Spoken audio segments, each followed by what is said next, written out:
Peoples party के chairman Bilawal Bhutto Zardari के कौमी असम्बली के हल्के NA 194 लाड़काना 1 से कागजात नामजदगी मंजूर कर लिए गए।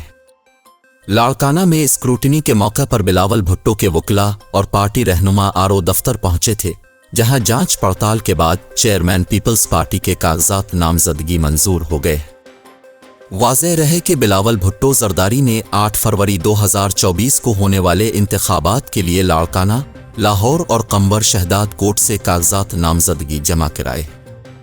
बिलावल भुट्टो जरदारी ने NA 127, NA 194 और NA 196 से कागजात नामजदगी जमा कराए।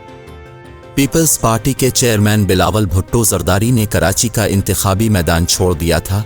उन्होंने कराची की किसी नशिस्त से कागजात नामजदगी जमा नहीं कराए थे।